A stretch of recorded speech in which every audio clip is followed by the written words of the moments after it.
ഹരേ കൃഷ്ണ. ഞങ്ങളുടെ ദിവ്യഭാഗവതം ചാനലിലേക്ക് എല്ലാവർക്കും സ്വാഗതം അറിയിക്കുന്നു. ഓം അജ്ഞാനതിമിരാന്ധസ്യ ജ്ഞാനാഞ്ജനശലാകയാ ചക്ഷുരുന്മീലിതം യേന തസ്മൈ ശ്രീഗുരവേ നമഃ. ശ്രീചൈതന്യമനോഭീഷ്ടം സ്ഥാപിതം യേന ഭൂതലേ സ്വയം രൂപകദാ മഹ്യം ദദാതി സ്വപദാന്തികം. വന്ദേഹം ശ്രീഗുരോः ശ്രീയുതപദകമലം ശ്രീഗുരൂन् വൈഷ്ണവാംശ്ച ശ്രീരൂപം സാഗ്രജാതം സഹഗണരഘുനാഥാന്വിതം തം സജീവം സാദ്വൈതം സാവധൂതം പരിജനസഹിതം കൃഷ്ണചൈതന്യദേവം ശ്രീരാധാകൃഷ്ണപാദാൻ സഹഗണലളിതാ ശ്രീവിശാഖാന്വിതാംശ്ച. ഹേ കൃഷ്ണ കരുണാസിന്ധോ ദീനബന്ധോ ജഗൽപദേ ഗോപേശ ഗോപികാകാന്ത രാധാകാന്ത നമോസ്തുതേ. തപ്തകാഞ്ചന ഗൗരാംഗീം രാധേ വൃന്ദാവനേശ്വരി വൃഷഭാനുസുതേ ദേവി പ്രണമാമി ഹരിപ്രിയേ. വാഞ്ചാകൽപതരുഭ്യശ്ച കൃപാസിന്ധുഭ്യ ഏവ ച പതിതാനാം പാവനേഭ്യോ വൈഷ്ണവേഭ്യോ നമോ നമഃ. ജന്മാദ്യസ്യ യതോന്വയാദിതരതശ്ചാർത്ഥേഷു അഭിജ്ഞസ്വരാൽ തേനേ ബ്രഹ്മഹൃദായ ആദികവയേ മുഹ്യന്തി യൽ സൂരയാ. തേജോ വാര്യമൃദാം യഥാ വിനിമയോ യത്ര ത്രിസർഗോ മൃഷാ ധാംനാ സ്വേന സദാ നിരസ്തകുഹകം സത്യം പരം ധീമഹി.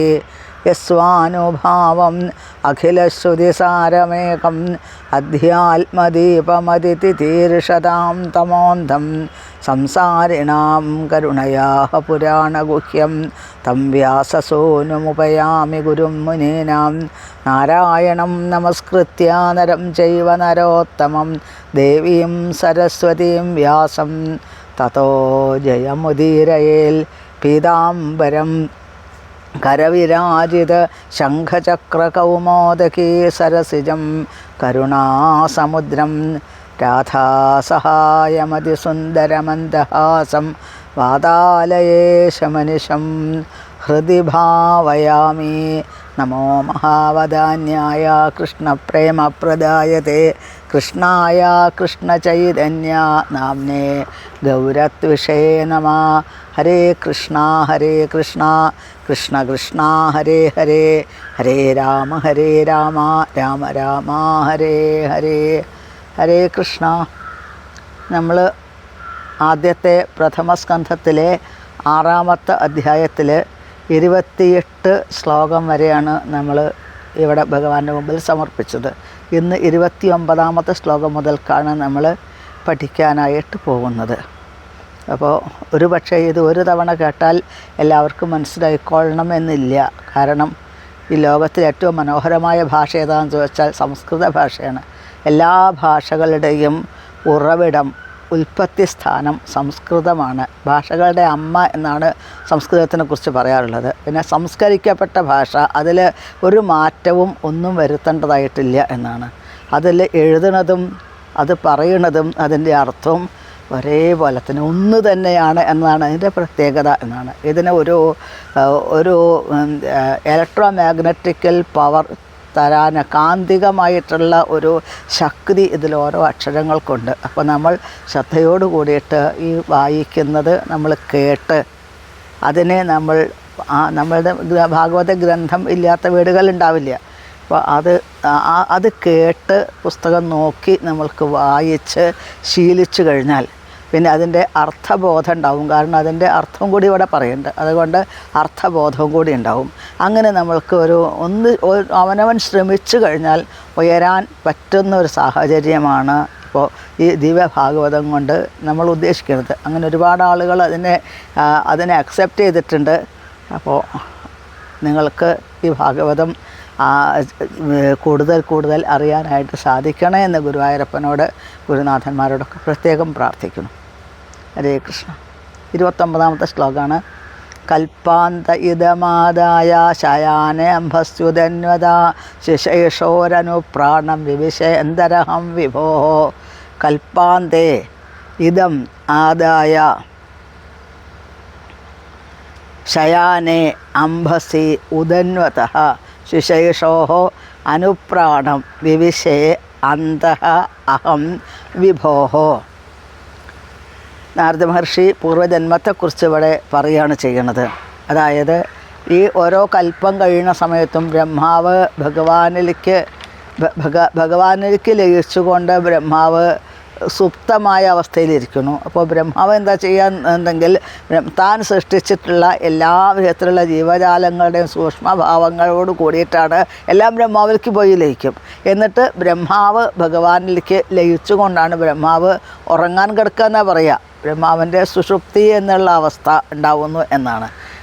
അപ്പോൾ അങ്ങനെ വരുന്ന സമയത്ത് ഭഗവാനിലേക്ക് ഇതെല്ലാം ഒന്നിച്ച് ഭഗവാനിലേക്ക് പ്രവേശിക്കുന്നു എന്നാണ്. അതാണ് ഇവിടെ പറയണത്. ബ്രഹ്മാവ് താൻ സൃഷ്ടിച്ചിട്ടുള്ള എല്ലാ ജീവജാലങ്ങളോടും കൂടിയിട്ടാണ്, അതിന് സൂക്ഷ്മ രൂപത്തോട് കൂടിയിട്ട് ആ ഭഗവാനിലേക്ക് എത്തിച്ചേർന്നു. അപ്പോൾ അങ്ങനെ വരുന്ന സമയത്ത് ഭഗവാന്റെ ആ ഒരു നിശ്വാസത്തിൽ എത്രയോ ബ്രഹ്മാണ്ട കോടികൾ അകത്തേക്ക് പോകുന്നുണ്ട്. അത്രയും ബ്രഹ്മാണ്ട കോടികൾ സൃഷ്ടിക്കായിട്ട് പുറത്തേക്ക് വരുന്നുണ്ട് ഭഗവാൻ എന്നാണ്. അപ്പോൾ അതിൻ്റെ കൂട്ടത്തിൽ ഇതാ ഞാനും ഭഗവാന്റെ ആ നിശ്വാസത്തിൽ ഭഗവാന്റെ ഉള്ളിലേക്ക് എത്തിച്ചേർന്നു എന്ന് നാരദ മഹർഷി പറയുന്നു. ഇവിടെ നാരദ മഹർഷി ബ്രഹ്മാവിൻ്റെ പുത്രനാണ്. ശ്രീകൃഷ്ണ ഭഗവാനാണെങ്കിലോ വസുദേവരുടെ പുത്രനാണ് എന്നാണ്.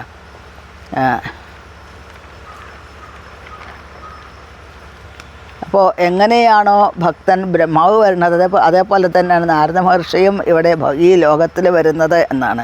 അപ്പോൾ ഏത് വിധത്തിലാണോ ബ്രഹ്മാവിലേക്ക് ലയിച്ചത്, അതേപോലെ തന്നെ വീണ്ടും സൃഷ്ടി നടക്കുന്ന സമയത്ത് മറ്റുള്ള സപ്തർഷികൾ എല്ലാവരും അതേപോലെ തന്നെ രണ്ടാമതും ജനിക്കണം. ഇതേപോലെ നാരദന് അടുത്ത പൂർവ്വജന്മ സ്മരണയോട് കൂടിയിട്ടുള്ളൊരു ജന്മം ഉണ്ടായി എന്നാണ് ഇവിടെ നാരദ മഹർഷി സൂചിപ്പിക്കുന്നത്.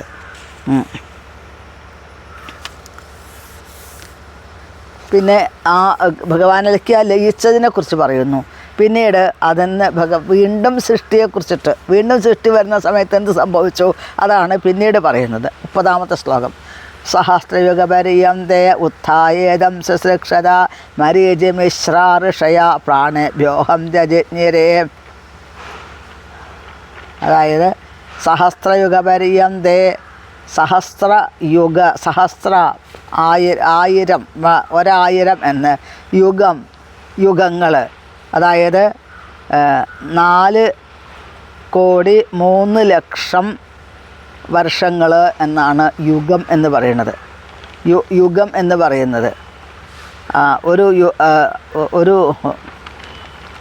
യുഗപര്യന്തേ, അതിൻ്റെ ആ കാലഘട്ടം കഴിയുന്ന സമയത്ത് ആണ് മരീചി മിശ്രായ ഉത്ഥായ ഇദം ശുശ്രൂക്ഷതഃ. ഉത്ഥായ അത് കഴിഞ്ഞ സമയത്ത് ഇദം ശുശ്രൂക്ഷതഃ വീണ്ടും സൃഷ്ടിക്കാൻ ആഗ്രഹിച്ചു ഭഗവാൻ.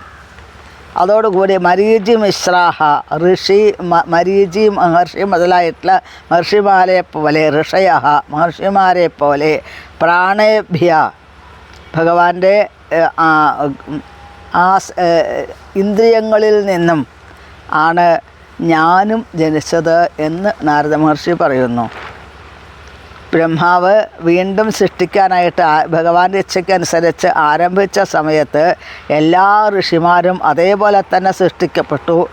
മരീചി, അത്രി, അങ്കിരസ്, കശ്യപൻ മുതലായിട്ടുള്ള അനേക മഹർഷിമാർ, ദിവ്യന്മാരായ മഹർഷിമാർ അതേപോലെ സൃഷ്ടിക്കപ്പെട്ടു.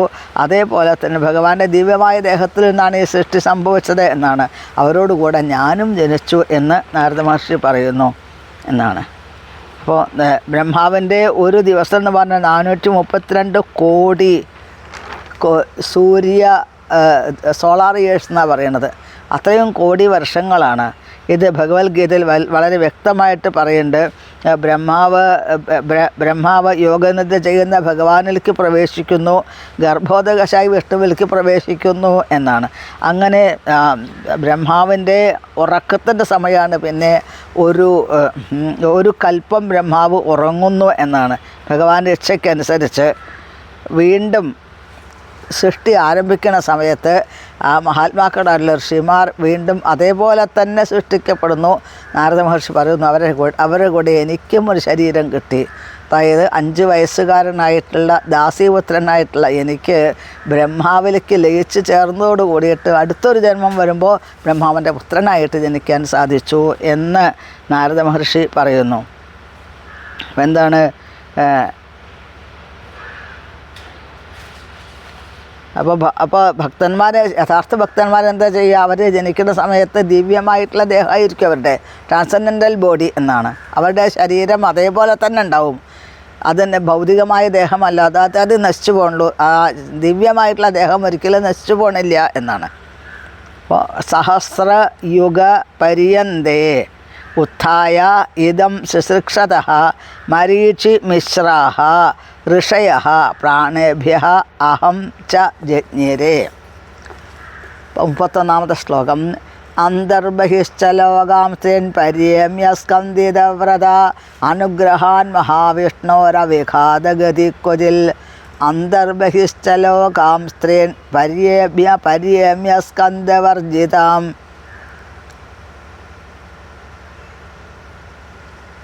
പര്യേമ്യ സ്കന്ദിതവ്രത അനുഗ്രഹാൻ മഹാവിഷ്ണോരവിഘാതഗതി ക്വചിൽ. അന്തഃ അതായത് ഈ ഒരു ദിവ്യമായിട്ടുള്ള ലോകത്തിൽ എന്നർത്ഥം. ബഹിഹി അത് ദിവ്യമായിട്ടുള്ള ലോകത്തിൻ്റെ പുറത്താണ്, അതിൻ്റെ ദൂരത്തായിട്ടാണ് എൻ്റെ ഭൗതികമായ ലോകം കാണാൻ സാധിക്കുന്നത് എന്നാണ്. അപ്പോൾ അങ്ങനെയുള്ള ഭഗവാന്റെ ദിവ്യമായിട്ടുള്ള അനുഗ്രഹത്തിൻ്റെ ഫലമായിട്ട് ഞാൻ എല്ലാ ലോകങ്ങളിലും സഞ്ചരിച്ചു. എങ്ങനെ? ആരോടും ഒരു റെസ്ട്രിക്ഷൻ ഇല്ലാതെ, ഒരു നിയന്ത്രണവുമില്ലാതെ എനിക്ക് ഭഗവാന്റെ അനുഗ്രഹം കൊണ്ട് എനിക്ക് സഞ്ചരിക്കാനായിട്ട് സാധിച്ചു. അതായത് ഈ ലോകത്തും സഞ്ചരിക്കാൻ സാധിച്ചു, ഈ ഭൗതികമായ ലോകത്ത് സഞ്ചരിക്കാൻ സാധിച്ചു, പിന്നെ ആത്മീയമായ ലോകങ്ങളിലും എനിക്ക് സഞ്ചരിക്കാനായിട്ട് സാധിച്ചു. കാരണം എന്താണ്?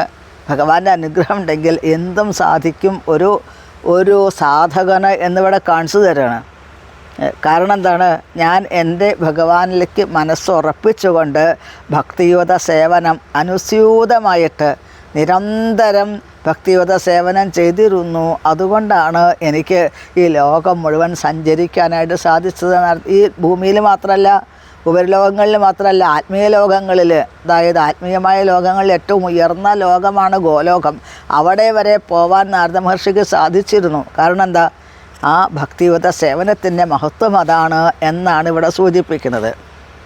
ഇവിടെ ഊർധ്വലോകങ്ങൾ, പിന്നെ മധ്യലോകങ്ങൾ, പിന്നെ അധോലോകങ്ങൾ 3 വിഭാഗമായിട്ട് തിരിച്ചിട്ടുണ്ട് എന്നാണ്. അപ്പോൾ നാരദ മഹർഷി ഊർധ്വലോകം എന്ന് പറഞ്ഞാൽ എന്താണ്? ബ്രഹ്മലോകം മുതൽ ബ്രഹ്മലോകം വരെയുള്ള ലോകങ്ങൾക്ക് ഊർധ്വലോകം എന്ന് പറയുന്നു. ഭൂമി മുതലായിട്ടുള്ള ലോകങ്ങളെ ആണ് മധ്യലോകം എന്ന് പറയുന്നത്. ഭൂമിയുടെ താഴെ ലോകങ്ങളെ അധോലോകങ്ങളെന്ന് പറയുന്നു എന്നാണ്. ഇവിടെ എങ്ങും നാരദ മഹർഷി സഞ്ചരിച്ചു. അതുമാത്രമല്ല, ആത്മീയമായിട്ടുള്ള മറ്റുള്ള ലോകങ്ങളിൽ, വൈകുണ്ഠലോകങ്ങളിലെല്ലാം നാരദ മഹർഷി സഞ്ചരിച്ചു എന്നാണ് പറയുന്നത്. കാരണം എന്താ? നാരദ മഹർഷി ശുദ്ധസത്വ ഗുണം ഉള്ള ആ ഭക്തിഭാവത്തിലുള്ള ഒരു ഭക്തനാണ് എന്നുള്ളത് കൊണ്ടാണ് നാരദ മഹർഷിക്ക് ഇത് സാധിച്ചത് എന്നാണ്. പ്രത്യേകിച്ച് എവിടെയും ഒരു നിയന്ത്രണം ഉണ്ടായില്ല എന്നാണ്. അപ്പോൾ സാധാരണ എല്ലാവർക്കും ചന്ദ്രൻ്റെ ലോകത്തു നിന്ന് മറ്റൊരു ലോകത്തിലേക്ക് പോകണമെങ്കിൽ ഈ ഭഗവാന്റെ അനുവാദം വേണം. സൂര്യന് താൻ നിൽക്കുന്ന ആ ലോകത്തിൽ നിൽക്കുക എന്നല്ലാതെ മറ്റൊരു സ്ഥലത്തേക്ക് പോകാൻ ഭഗവാൻ അനുവദിച്ചിട്ടില്ല. അങ്ങനെ പോകണമെങ്കിൽ ഭഗവാൻ അനുവദിച്ചാലേ പോകാൻ പറ്റുള്ളൂ. ദേവന്മാർക്ക് മറ്റ് എല്ലാ ലോകങ്ങളിലും ഒരേപോലെ സഞ്ചരിക്കാൻ സാധിക്കില്ല. ഭഗവാൻ ഇച്ഛയ്ക്കനുസരിച്ച് മാത്രമേ സഞ്ചരിക്കാൻ സാധിക്കുള്ളൂ. ഇവിടെ നാരദ മഹർഷിക്ക് സ്വന്തം ഇച്ഛയ്ക്കനുസരിച്ച് എങ്ങും സഞ്ചരിക്കാൻ സാധിച്ചു. കാരണം എന്താ? ദേവർഷിനാം പ്രിയതമ, നാരദ മഹർഷിയെ ഭഗവാൻ ഏറ്റവും പ്രിയപ്പെട്ടതാണ്. അതുകൊണ്ട് തന്നെ എവിടെ ആഗ്രഹിക്കുന്നതോ പോകാൻ നാരദ മഹർഷിക്ക് സാധിച്ചു എന്നാണ് സൂചിപ്പിക്കുന്നത്. പിന്നെ വെറുതെ സഞ്ചരിക്കുകയല്ല ചെയ്തത് എന്നാണ്. അപ്പോൾ എന്താണ്? നാരദ മഹർഷിയാണ് ഒരു ആദ്യത്തെ ആധികാരിക കേന്ദ്രം നാരദ മഹർഷിയാണ് എന്നാണ്. എങ്ങനെയാണ് നമ്മൾ ആത്മീയമായ ആ സപര്യകൾ ഭക്തിയുത സേവനം ചെയ്യേണ്ടത് എന്നതിൻ്റെ ഗുരുവാണ് നാരദ മഹർഷി എന്നാണ്. അങ്ങനെ നാരദ മഹർഷിയുടെ നാരദഭക്തി സൂത്രത്തിൽ കൂടെ നാരദ മഹർഷി ഇത് കാണിച്ചു തരണു നമ്മൾക്ക്. അപ്പോൾ ആ മാർഗത്തിൽ കൂടെ നമ്മൾ പിന്തുടരാൻ സാധിച്ചു കഴിഞ്ഞാൽ, ഒരു സംശയം കൂടാതെ പിന്തുടരാൻ സാധിച്ചു കഴിഞ്ഞാൽ തീർച്ചയായിട്ടും നമ്മൾ കിങ്ഡം ഓഫ് ഗോഡ് എന്നാണ് പറയുന്നത്, ഭഗവാന്റെ ലോകത്തിലേക്ക്, ഭഗവാന്റെ ധാമത്തിലേക്ക് നമ്മൾ എത്തിച്ചേരുന്നുള്ള കാര്യം ഉറപ്പാണ്, യാതൊരു സംശയവുമില്ല എന്ന് സൂചിപ്പിക്കുന്നു. 32-ാമത്തെ ശ്ലോകം. ദേവദത്താമിമാം വീണാം സ്വരബ്രഹ്മവിഭൂഷിതാം മൂർച്ഛയിത്വാ ഹരികഥാം ഗായമാനശ്ചരാമ്യഹം. ദേവദത്താമിമാം വീണാം, ദേവദത്താം ഇമാം വീണാം സ്വരബ്രഹ്മ വിഭൂഷിതാം മൂർച്ഛയിത്വാ ഹരികഥാം ഗായമാനഃ ചരാമി അഹം. ദേവദത്തം, ഇവിടെ ദേവദത്തം എന്ന് ജീവഗോസ്വാമി പറയുന്നു. ഇവിടെ ദേവദത്തം എന്ന് പറഞ്ഞാൽ സാക്ഷാൽ ശ്രീകൃഷ്ണ ഭഗവാൻ തന്നെ ആണ്. എന്ത്? ഇമാം വീണാം, നാരദ മഹർഷിക്ക് വീണ, അതായത് ബ്രഹ്മാവിൻ്റെ മടിയിൽ നിന്നും നാരദൻ ജനിച്ച സമയത്ത് നാരദൻ്റെ ആ ഭക്തിയുടെ ഭാവം അപ്പോൾ തന്നെ പൂർണ്ണമായിരുന്നു നാരദന്. ആ സമയത്ത് ഇവിടെ സാക്ഷാൽ ശ്രീകൃഷ്ണ ഭഗവാൻ തന്നെ നേരിട്ട് വന്ന് ഭഗവാൻ വിശേഷപ്പെട്ട ഒരു വീണ അനുഗ്രഹമായി കൊടുക്കുന്നു എന്നാണ്. അപ്പോൾ ദേവദത്താം ഇമാം വീണാം സ്വരബ്രഹ്മ വിഭൂഷിതാം. ഇതിൽ സ്വരബ്രഹ്മം, മനോഹരമായിട്ടുള്ള ഗാനങ്ങൾ പാടാൻ സാധിച്ചിരുന്നു. എന്നിട്ടോ അതുകൊണ്ട് തന്നെ ആ ഭഗവാന്റെ മഹിമകൾ പാടിക്കൊണ്ട് മൂർച്ഛയിത്വ, എല്ലാവരെയും ഒരു ആനന്ദമൂർച്ഛയിൽ എത്തിച്ചുകൊണ്ട് ഹരികഥകളെ പാടിക്കൊണ്ട് ഗായമാനഃ ചരാമി അഹം, ഞാൻ നിരന്തരം പാടിക്കൊണ്ട് ഞാൻ സഞ്ചരിച്ചു കൊണ്ടിരിക്കുന്നു. ദേവദത്താം ഇമാം വീണാം സ്വരബ്രഹ്മ വിഭൂഷിതാം മൂർച്ഛയിത്വ ഹരികഥാം ഗായമാനശ്ചരാമ്യഹം എന്നാണ്. നാരദ മഹർഷിയുടെ തന്ത്രികളുള്ള വിശേഷപ്പെട്ട വാദ്യോപകരണമാണ് വീണ എന്നാണ് പറയുന്നത്. അത് നാരദ മഹർഷിക്ക് സാക്ഷാൽ ശ്രീകൃഷ്ണ ഭഗവാൻ തന്നെയാണ് കൊടുത്തത് എന്ന് ലിംഗപുരാണത്തിൽ പറയുന്നുണ്ട് എന്നാണ്. ലിംഗപുരാണത്തെ വീണ എവിടുന്നാണ് കിട്ടിയത്? നാരദ മഹർഷിക്ക് ഭഗവാൻ കൊടുത്തതാണ്. ആ വീണയുടെ പേരെന്താണ്? മഹതി എന്നാണ് ആ വീണയുടെ പേര്. മഹതി എന്ന വീണയിൽ നാരദ മഹർഷി ഭഗവാന്റെ മഹിമകളും പാടിക്കൊണ്ട് സഞ്ചരിക്കുന്നു. വീണ കൊടുത്തത് ഭഗവാൻ തന്നെയാണ് എന്ന് സൂചിപ്പിക്കുന്നു. പിന്നെ നാരദന് ഒരു വിശേഷപ്പെട്ട ശിഷ്യനും കൂടെ ഉണ്ട്. ആളുടെ പേരാണ് തുമ്പുരു എന്നുള്ള ഗന്ധർവൻ, നാരദ മഹർഷിയുടെ ശിഷ്യനാണ് എന്നാണ്. അപ്പോൾ ഭഗവാൻ കൊടുത്തതായതുകൊണ്ട് അതിൽ നിന്ന് വരുന്ന ശബ്ദങ്ങൾ ദിവ്യമായ ശബ്ദങ്ങളായിരിക്കാം. ദിവ്യമായുള്ള ശബ്ദങ്ങൾ പിന്നെ ഭഗവാന്റെ മഹിമകൾ, ഭഗവാന്റെ ലീലകളായിരിക്കാം ഈ ഒരു വീണയിൽ കൂടെ നാരദ മഹർഷി എല്ലാ സ്ഥലത്തും പ്രചരിപ്പിക്കുന്നത്. അതിന് സാരി ഗമ പാധാനി സ എന്നുള്ള രാഗങ്ങളിൽ കൂടെ നാരദ മഹർഷി ഭഗവാന്റെ മഹിമകളെ പ്രചരിപ്പിക്കുന്നു.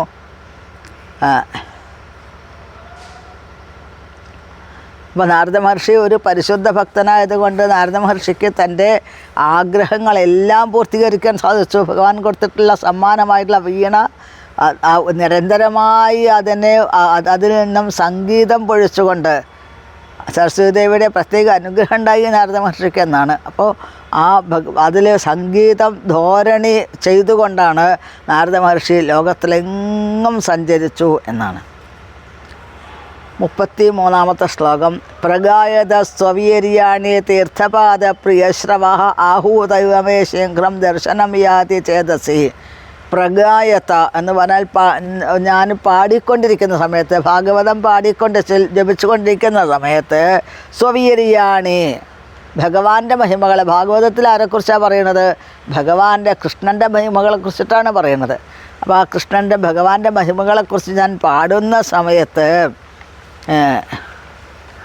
തീർത്ഥപാദ, അതായത് യാതൊരു ഭഗവാന്റെ പാദത്തിൽ നിന്നാണോ വിശേഷപ്പെട്ട തീർത്ഥം ഗംഗ ഉത്ഭവിച്ചത്, യാതൊരു ഭഗവാന്റെ പാദമാണ് ലോകത്തെ മുഴുവൻ ശുദ്ധീകരിക്കുന്നത്. അതുകൊണ്ടാണ് അതിനെ തീർത്ഥപാദം എന്ന് പറയുന്നത് എന്നാണ്. പ്രിയശ്രവാഹ, കേൾക്കാൻ വളരെ ഇമ്പമുള്ളതാണ്, ആനന്ദിപ്പിക്കുന്ന ഭഗവാന്റെ വാക്കുകൾ എന്നാണ്.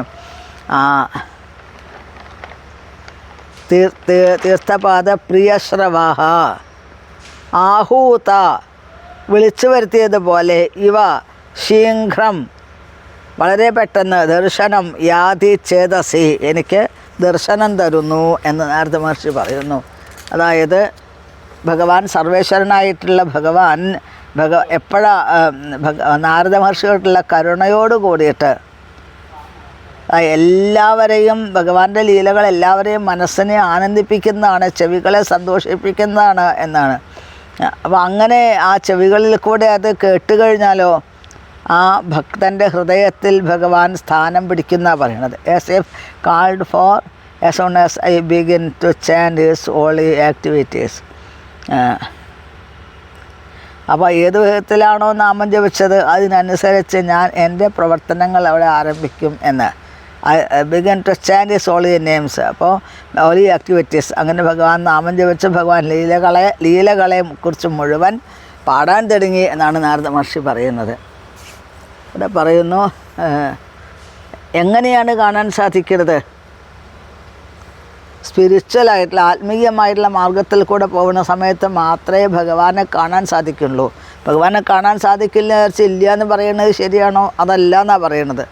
എങ്ങനെയാണ് കാറ്റ് വീശണത്, എങ്ങനെയാണ് മഴ പെയ്തുകൊണ്ടിരിക്കുന്നത്, എങ്ങനെയാണ് പർവ്വതങ്ങൾ ഈ സമുദ്രത്തിൽ താണു മുങ്ങി പോവാതിരിക്കുന്നത്, ലോകം മുഴുവൻ എങ്ങനെയാണ്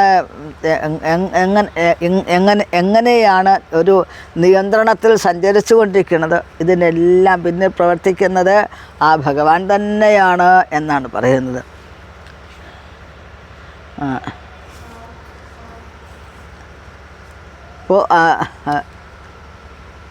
അപ്പോൾ ഹൃദയത്തിൽ ഭഗവാൻ പ്രവേശിക്കുന്നു, എന്നിട്ട് ഭഗവാന്റെ ദിവ്യമായിട്ടുള്ള മഹിമകളെ പാടാനും അതുകൊണ്ട് സാധിക്കുന്നു എന്നാണ്. ഇപ്പോൾ പ്രഗായത സ്വവീർ ഏതധ്യാതുരചിത്താനാം മാത്രാസ്പർശേക്ഷയാ മുഹു ഭവസിന്ധുപ്ലവോ ദൃഷ്ടോ ഹരിചര്യ അനുവർണ്ണനം ഏതത് ഹി ആതുരചിത്താനാം മാത്രാസ്പർശ ഇച്ഛയാ മുഹു ഭവസിന്ധുപ്ലവ ദൃഷ്ട ഹരിചര്യ അനുസേവനം. ഇവിടെ ഭഗവാൻ സർവേശ്വരനായിട്ടുള്ള ഭഗവാനെ എനിക്ക് സ്വയം അനുഭവപ്പെട്ടു തുടങ്ങി എന്നാണ്. എപ്പോഴും ഈ ഭൗതികമായിട്ടുള്ള ഈ ലോകത്തു നിന്നും ദുഃഖങ്ങൾ രക്ഷപ്പെടാൻ വാസ്തവത്തിൽ എന്താ വേണ്ടത്? ഭഗവാൻ പ്രത്യേകം ശ്രദ്ധിക്കുന്നതിൻ്റെ ഭക്തൻ്റെ കാര്യം. അതായത് സംസാരമാകുന്ന സാഗരത്തെ കടക്കാനുള്ള തോണിയായിട്ടാണ് ഈ ശരീരത്തിനെക്കുറിച്ച് പറയുന്നത് എന്നാണ്.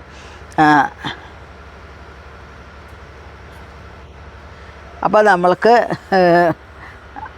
ആ ഭഗവാന്റെ ഈ ശരീരത്തിൽ ഇരുന്നു കൊണ്ട് നമ്മൾ ശരീരത്തിനെ ഒരു കപ്പലായിട്ട് സങ്കല്പിച്ചുകൊണ്ട് ഭവസാഗരം സംസാരമാകുന്ന സാഗരത്തിൽ കൂടെ നമ്മൾ സഞ്ചരിക്കണം. എങ്ങനെയാണ് ആ സഞ്ചാരം സഫലമാവണമെങ്കിൽ എന്ത് വേണം? നിരന്തരമായിട്ട് ഭഗവാന്റെ ലീലകളും ഭഗവാന്റെ കഥകളും ഭഗവാന്റെ നാമങ്ങളും നിരന്തരമായിട്ട് നമ്മൾ ജപിച്ചുകൊണ്ടിരിക്കണം എന്നാണ് പറയുന്നത്. നാരദ മഹർഷി തൻ്റെ വ്യക്തിപരമായിട്ടുള്ള ഒരു അനുഭവത്തിനെയാണ് ഇവിടെ സൂചിപ്പിക്കുന്നത് എന്നാണ്. നമ്മൾ എങ്ങനെയാണോ ഭൗതികമായ കാര്യങ്ങൾക്ക് വേണ്ടിയിട്ട് പല കാര്യങ്ങൾക്ക് ഓടി നടന്ന് കഷ്ടപ്പെട്ട് അത് കിട്ടുന്ന സമയത്ത് നമ്മൾ സന്തോഷിക്കാറില്ലേ? അതിൻ്റെ എത്രയോ ഇരട്ടി ബുദ്ധിമുട്ടുണ്ട് ആത്മീയമായ കാര്യങ്ങളെക്കുറിച്ചിട്ട് അറിയാനും കേൾക്കാനുമായിട്ട് എന്നാണ്. ഭൗതികമായുള്ള കാര്യങ്ങൾ നമ്മൾക്ക് ഭഗവത് സേവയ്ക്ക് തടസ്സങ്ങളായി മാറുന്നു എന്നുണ്ടെങ്കിൽ ആത്മീയമായുള്ള കാര്യങ്ങൾ നമ്മൾക്ക് ഭഗവത് സേവയ്ക്ക് അനുകൂലമായിട്ട് മാറുന്നു എന്നാണ് സൂചിപ്പിക്കുന്നത്. ഭഗവാന്റെ ആ ധാമം ഗോലോകധാമമാണ്. അവിടെ ഗോപികമാർ, അതായത് ലക്ഷ്മീദേവി ഭഗവാന്റെ കൂടെയുള്ളവരാണ് ലക്ഷ്മി ദേവിമാരും ഗോപികളുമാണ് അവിടെ ഭഗവാന്റെ കൂടെ ഉള്ളത്. ലക്ഷ്മി സഹസ്രശത സംഭ്രമസേവ്യമാനം എന്നാണ് പറയുന്നത്. ഭഗവാൻ തൻ്റെ അപാരമായ കരുണ കൊണ്ട് നമ്മളുടെ ഭൂമിയിൽ ഭഗവാൻ അവതരിപ്പിക്കുന്നു.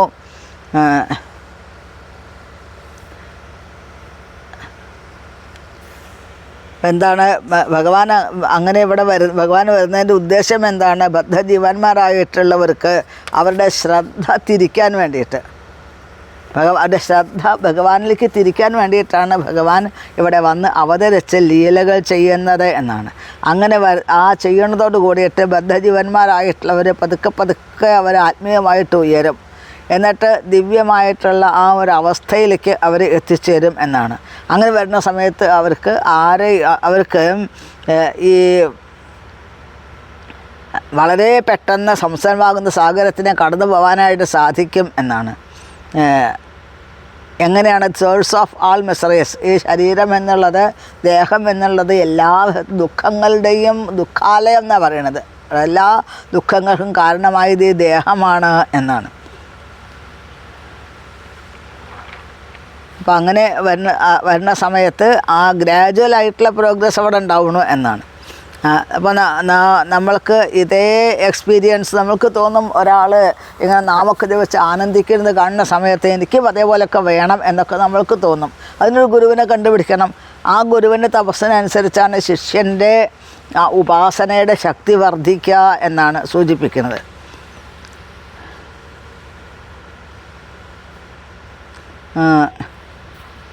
Great sage dearmost devotee of the lord. അപ്പോൾ എനിക്ക് സ്വയം അനുഭവപ്പെടുത്താൻ സാധിച്ചു. നാരദ മഹർഷി പറഞ്ഞതുപോലെ തന്നെ എനിക്കും അവിടെ സ്വയം അനുഭവപ്പെട്ടു എന്നാണ് വ്യാസദേവൻ പറയുന്നത്. യമാദിഭിർ യോഗപഥേ കാമലോഭാദോ മോഹോ മുകുന്ദ സേവയായദ്വൽ തഥാത്മാധാനശാമ്യതി. യമാദിഭിർ യോഗപഥേ കാമലോഭാദോ മോഹോ മുകുന്ദ സേവയാ യദ്വൽ തഥാത്മാധാനശാമ്യതി. യമാദിഭിः യോഗപഥൈः കാമലോഭഹതഃ മുഹോ മുകുന്ദസേവയാ മുകുന്ദസേവയാ യദ്വത് തഥാ ആത്മാ അദ്ധാ ന ശാമ്യതി. അതായത് ഒരു സത്യമായിട്ടുള്ളൊരു കാര്യം ഇവിടെ പറയുകയാണ്. അതായത് ഇന്ദ്രിയങ്ങളെ നമ്മൾ യോഗമാർഗത്തിൽ കൂടെ നമ്മൾ നിയന്ത്രിക്കുന്നു എന്നുണ്ടെങ്കിൽ നമ്മൾക്ക് ഇത് ഭൗതികമായിട്ടുള്ള ആഗ്രഹങ്ങളിൽ നിന്നും ഒരു നിവർത്തി വരും എന്നാണ് പറയണത്. അതിൻ്റെ ബുദ്ധിമുട്ടുകളിൽ നമ്മൾ ഒഴിവാകും എന്നാണ്. പക്ഷേ ഇത് മാത്രം പോരാ ഒരു ജീവന് സംതൃപ്തനാകാൻ, സാറ്റിസ്ഫാക്ഷൻ കിട്ടാൻ ഇങ്ങനെയൊന്നും മാത്രം പോരാ എന്നാണ്. അതായത് യോഗമാർഗത്തിൽ കൂടെ വരുന്ന ആ ഒരു സന്തോഷം എന്നുള്ളത് കഷ്ടിച്ച് നമ്മൾ ആഗ്രഹങ്ങളിൽ നിന്നും ഭൗതികമായ മോഹങ്ങളിൽ നിന്നും വിരക്തമാവുന്നു എന്നുണ്ടെങ്കിലും അത് മാത്രം പോരാ ജീവൻ്റെ സാക്ഷാത്കാരത്തിന്. പിന്നെന്താ, ഭഗവാനെക്കുറിച്ച് കേൾക്കുക, നാമം ജപം, ഇതെല്ലാം വേണമെന്നാണ് പറയണത്. For this derived from devotional service to personality of godhead. അപ്പോൾ ഇതെല്ലാം ഈ ആഗ്രഹങ്ങളെല്ലാം, എന്തെല്ലാം ആഗ്രഹങ്ങളുടെ എല്ലാം ഭഗവാനിലേക്ക് സമർപ്പിക്കണം എന്നാണ്. അപ്പോൾ നമുക്ക് ഉത്തരവാദിത്തമില്ല. ഒരു അച്ഛനോ അമ്മയോടോ ഒരു കുട്ടി പറയേണ്ട കാര്യമില്ല, എനിക്ക് വിദ്യാഭ്യാസം ചെയ്യണം, എന്നെ സ്കൂളിൽ കൊണ്ടാക്കണം, ഡ്രസ്സ് വാങ്ങിത്തരണം, പുസ്തകം വാങ്ങിത്തരണം ഒന്നും പറയേണ്ട കാര്യമില്ല.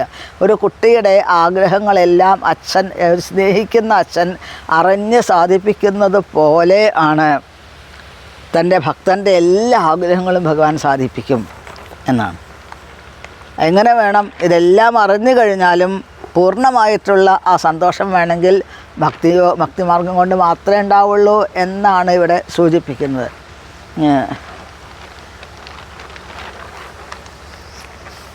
സർവം തദിദമാഖ്യാതം യൽപൃഷ്ടോഹം ത്വയാനഘ ജന്മ കർമ്മരഹസ്യം മേ ഭവതശ്ചാത്മതോഷണം. സർവം തദിദമാഖ്യാതം യൽപൃഷ്ടോഹം തവാനഘാം ജന്മകർമ്മരഹസ്യം മേ ഭവതശ്ചാത്മതോഷണം. അതായത് സർവം എന്ന് പറഞ്ഞാൽ എല്ലാം, തത് ഇതം ഇതെല്ലാം, ആഖ്യാതം വിവരിച്ചത്, യത് യാതൊന്ന്, പൃഷ്ട അങ്ങ് ചോദിച്ചത്, അഹം ഞാൻ, ത്വയാ അങ്ങയാൽ, അനഘ പാപമില്ലാത്ത ആൾ എന്നാണ്, ജന്മ കർമ്മ രഹസ്യം എൻ്റെ ജന്മം, എൻ്റെ കർമ്മങ്ങൾ, അതിനെക്കുറിച്ചുള്ള രഹസ്യങ്ങൾ, ഇതെല്ലാം ഭവതഃ അങ്ങയുടെ, ച ആത്മാ സ്വയം, അതായത് ഓരോരുത്തരും സന്തോഷിക്കാനായിട്ട് എന്നാണ്, അത് തോഷണം സംതൃപ്തിക്കായിട്ട് എന്ന്. അതായത് വ്യാസദേവനോട് പറയുന്നു നാരദമുനി, വ്യാസദേവൻ, അങ്ങ് എല്ലാവിധത്തിലുള്ള പാപങ്ങളിൽ നിന്നും മുക്തനാണ്, അങ്ങ് നിഷ്പാപനാണ്, അങ്ങ് ഞാൻ എൻ്റെ ആ ജന്മത്തെക്കുറിച്ചിട്ട്, എൻ്റെ പ്രവർത്തനങ്ങളെക്കുറിച്ചിട്ട്, എൻ്റെ ആത്മീയമായിട്ടുള്ള ആ സാക്ഷാത്കാരത്തെക്കുറിച്ചെല്ലാം അങ്ങയോട് ഞാൻ പറഞ്ഞു തന്നു. അത് ഇതെല്ലാം അങ്ങയുടെ സന്തോഷത്തിനായിട്ട് ഭവിക്കണം, അങ്ങയുടെ സംതൃപ്തിക്കായിട്ട് ഭവിക്കണം എന്ന് നാരദ മഹർഷി പറയുന്നു. ഇവിടെ നാരദ മഹർഷി ആ ഡിവോഷണൽ സർവീസിൻ്റെ, ഭക്തിയുക്ത സേവനത്തിൻ്റെ ശ്രദ്ധ മുതൽ, ആദ്യഘട്ടം മുതൽ പ്രേമഭാവം വരെയുള്ള ആ ഭാവങ്ങളെ മുഴുവൻ തൻ്റെ വാക്കുകളിൽ കൂടെ നാരദ മഹർഷി ഈ വേദവ്യാസ മഹർഷിക്ക്, വ്യാസദേവന് വിവരിച്ചു കൊടുത്തിരിക്കുന്നു എന്നാണ്. ഏറ്റവും പ്രധാനം എന്താണ്? ഭഗവാനെ കുറിച്ചിട്ടുള്ള ആ ഒരു കേൾക്കാൻ സാധിക്കുക എന്നുള്ളത്. നാരദ മഹർഷിയെ പോലുള്ള ഒരു മഹാത്മാവിൽ നിന്നും കേൾക്കാൻ സാധിച്ചു കഴിഞ്ഞാൽ തീർച്ചയായിട്ടും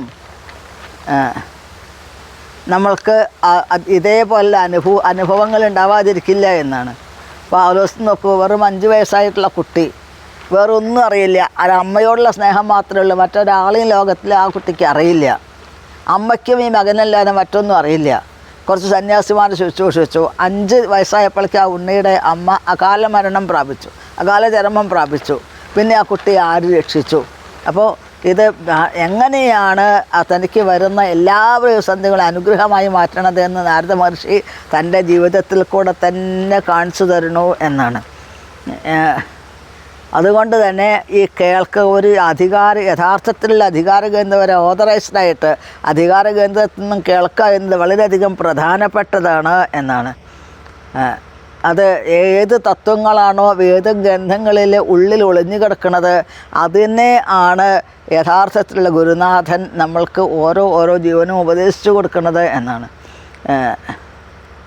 വേദങ്ങളും ഉപനിഷത്തുകളൊക്കെ ഇൻഡയറക്റ്റായിട്ടുള്ള ചില സൂചനകൾ മാത്രമാണ് ഭഗവാനെ കുറിച്ച് തരുന്നത്. എന്നാൽ ശ്രീമദ് ഭാഗവതം നേരിട്ട് ആ ഭഗവാന്റെ രൂപത്തിനെ കാണിച്ചു തരുന്നു നമ്മൾക്ക്. അതാണ് വ്യത്യാസം കാണാൻ സാധിക്കുന്നത്. സൂതോവാച ഏവം സംഭാഷ്യ ഭഗവാൻ നാരദോ വാസവീസ്വതം ആമന്ത്രവീണാം രണയൻ യയോ യാദൃശ്ചികോ മുനി. ഏവം സംഭാഷ്യ ഭഗവാൻ നാരദഃ വാസവീസുതം ആമന്ത്ര്യ വീണാം രണയൻ യയൗ യാദൃശ്ചികഃ മുനി. അതായത് ഇപ്രകാരം വ്യാസദേവനോട് പറഞ്ഞ് നാരദ മഹർഷി വളരെ പെട്ടെന്ന് അവിടുന്ന് അന്തർധാനം ചെയ്തു. എൻ്റെ വീണയിൽ ഭഗവാനെക്കുറിച്ചുള്ള സംഗീതങ്ങളും പാടി വളരെ പെട്ടെന്ന് അവിടുന്ന് അന്തർധാനം ചെയ്തു. ഇങ്ങനെ നാരദ മഹർഷി സ്വന്തം ഇഷ്ടത്തിനനുസരിച്ച് ലോകം മുഴുവൻ നാരദ മുനി ചുറ്റി സഞ്ചരിക്കാനായിട്ട് തുടങ്ങി എന്നാണ്. അപ്പോൾ ഓരോരുത്തരും ആ സ്വാതന്ത്ര്യം ആഗ്രഹിക്കുന്നുണ്ട്. പക്ഷേ ആ സ്വാതന്ത്ര്യം നമ്മൾക്ക് ഭൗതികമായ കാര്യങ്ങളെയാണ് നമ്മൾ ആശ്രയിക്കുന്നത്. അതാണ് സത്യമായതെന്ന് വിചാരിച്ചുകൊണ്ട് അതിനെ ആശ്രയിച്ചു കഴിഞ്ഞാൽ നമ്മൾക്ക് ആനന്ദം ലഭിക്കില്ല എന്നാണ് പറയണത്. അപ്പോൾ എല്ലാവരും ഫ്രീ ആയിട്ട് സ്വതന്ത്രമായി ചിന്തിക്കണം എന്നാഗ്രഹിക്കുന്നുണ്ട്. പക്ഷേ അനേകം കെട്ടുപാടുകളുണ്ട്, പ്രത്യേകിച്ച് ഭൂമിയിൽ വന്നു കഴിഞ്ഞാൽ അനേകം കെട്ടുപാടുകളുണ്ട് എന്നാണ്. അപ്പോൾ നാരദ മഹർഷിയാണെങ്കിലോ ഇങ്ങനെ ലോകത്തിലുള്ളവർ മുഴുവൻ സ്വതന്ത്രമാവാൻ വേണ്ടി കഷ്ടപ്പെട്ടുകൊണ്ടിരിക്കുന്ന സമയത്ത് നാരദ മഹർഷി 24 മണിക്കൂറും ഭഗവാന്റെ മഹിമകളും പാടി ആനന്ദത്തോടു കൂടെ സഞ്ചരിച്ചു കൊണ്ടിരിക്കുകയാണ്. ആധ്യാത്മലോകത്തിൽ കൂടെ നാരദ മഹർഷി സഞ്ചരിക്കുന്നു എന്നാണ്. അപ്പോൾ നാരദ മഹർഷിയുടെ ഒരു സ്വാതന്ത്ര്യം അതാണ് ഇവിടെ കാണിക്കുന്നത്. എന്നാൽ നാരദ മഹർഷി അങ്ങനെ സഞ്ചരിച്ചു കൊണ്ടിരിക്കുന്നതിൻ്റെ ഇടയ്ക്ക് അവിഘാതഗതി എന്നാണ് പറയുന്നത്. നാരദ മഹർഷിയെ സഞ്ചരിച്ചു കൊണ്ടിരിക്കുക നാരദ മഹർഷി ആ സമയത്ത് എവിടെയെങ്കിലും തടുത്തു നിർത്താൻ പറ്റുമോ? ആർക്കും തടുത്തു നിർത്താൻ പറ്റില്ല നാരദ മഹർഷി. അങ്ങനെ സഞ്ചരിച്ചു കൊണ്ടിരിക്കുന്നു എന്നാണ്.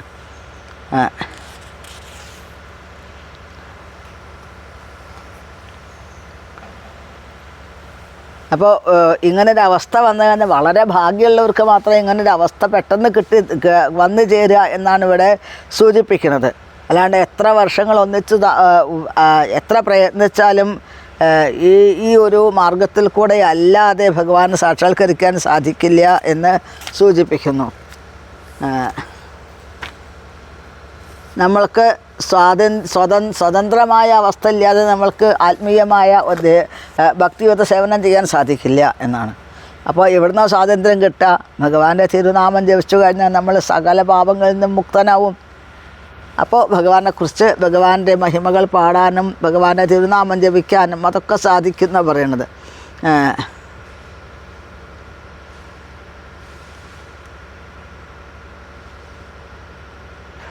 ഇപ്പോൾ ഭഗവാന്റെ മുമ്പിൽ നമ്മൾ അവനവനെ തന്നെ അടിയറ വയ്ക്കുന്നു പറഞ്ഞാൽ നമ്മൾ എല്ലാ ജന്മകാലത്തും ഭഗവാന്റെ അടിമയായിട്ട് കഴിയണം എന്നുള്ളതല്ല. പിന്നെ എന്താണ്, ഭഗവാന്റെ ആ പാദത്തിൽ നമ്മൾ ശരണാഗതി പ്രാപിക്കുന്നു എന്നുണ്ടെങ്കിൽ